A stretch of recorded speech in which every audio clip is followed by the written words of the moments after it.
of Angela McConnell, the murder of Angela McConnell and her boyfriend, though this video is predominantly going to be talking about Angela.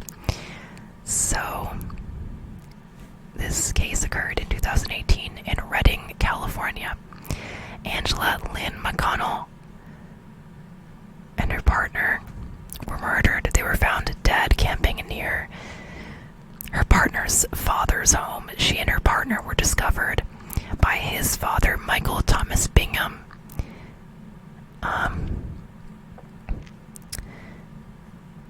They were both shot in the head on the edges of Shasta Lake.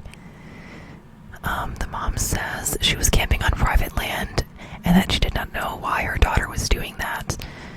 So, relationship between Angela and Michael, he was abusive towards her, and it escalated to the point where she had at one point taken a restraining order out against him, but she ended up back with him. Also, a week before they were found dead, a fight had occurred between Michael and his father supposedly pulled out a gun on him. So, also, the crime scene was not properly secured. There was a major loss of forensic evidence in the case. Tammy Carpenter tried to get in contact with authorities, but was unable to and had to drive to the sheriff's office in Redding in person. But authorities, a group of deputies, stood around in the parking lot and they refused to speak with her. Police were uncooperative with Tammy, and this attitude greatly contributed to the lack of progress on her murder investigation. From this moment, when she arrived outside the station, Tammy was adamant that authorities provide her information. Though they did explain that Angela was with the coroner. So, I want to apologize. I just realized that I forgot to take a moment for the victim. However, a lot of this video is going to be about the victim and not about the crime, because I know very little about what happened to her. So, we'll just take a moment here to keep her in our thoughts in a loving way. So, if you so choose, I do. I choose, but you don't have to. Okay, so here is a quote from Tammy.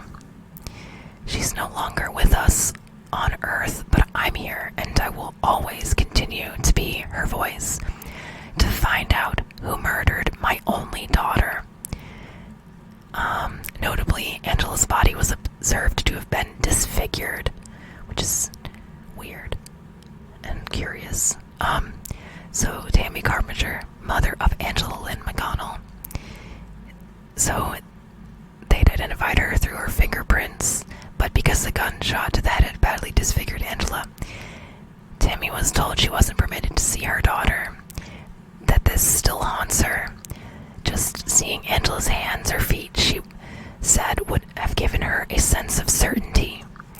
It is a little suspicious refusing to allow someone to see their child's body, especially when authorities have acted uncooperative from the start. Tammy Carpenter mentions her concerns further, not just by the way things began with the non-responsiveness and limited answers to questions, but the actual questions detectives themselves asked, saying, "Did you know your daughter was using drugs?" Like, if that's the first thing you say, that's strange. She did not, and told them so. He then asks her if she knew her daughter was homeless, living where she was. Tammy told them no. Though these might be valid things to bring up, the manner they were broached was tactless, insensitive, and could be seen as a little suspicious. Not only that, but as a way of victim blaming in other instances. The thing to note is that Angela was a member of the Hoopa Valley tribe. She attended Hoopa Valley High School, later Redwoods College in Humboldt County. She was a talented writer, story writer, poet, and visual artist. Her first job in Hoopa was at Kim Yurton Memorial Library. She loved to read.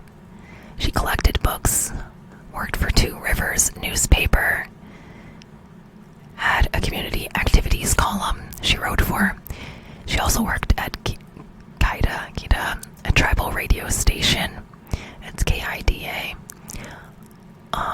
Facebook. She had a news page, Hoopa People's News. She's an advocate for her tribe and for indigenous rights. Some think her death and that of her partner may be a hate crime.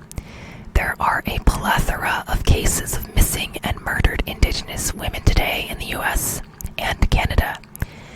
It is considered a state of emergency, such is the severity of the circumstance. So in 2021, they had a Saturday prayer walk held by her family at 9:30 a.m. from Wintu Cultural Center at 4755 Shasta Dam Boulevard, and then to the nearby Claire Engel Park. Walkers wore red to honor lives of MMIW and men. Maybe if we walk, she's not forgotten. Her mom says that she is her voice. She says, I have to go out there. It's hard. Hard walk. People can't understand what a mother goes through losing their only daughter.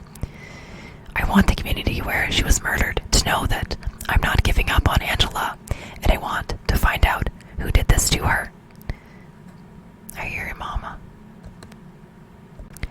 I read a quote somewhere that said, and this kind of sums it up, Angela's case is reflective of many thousands of missing and murdered Indigenous women, MMIW, and girls.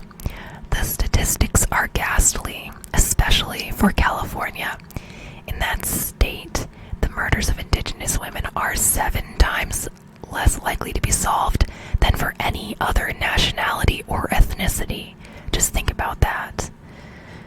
Alrighty, so I truly hope that you found this interesting and informative.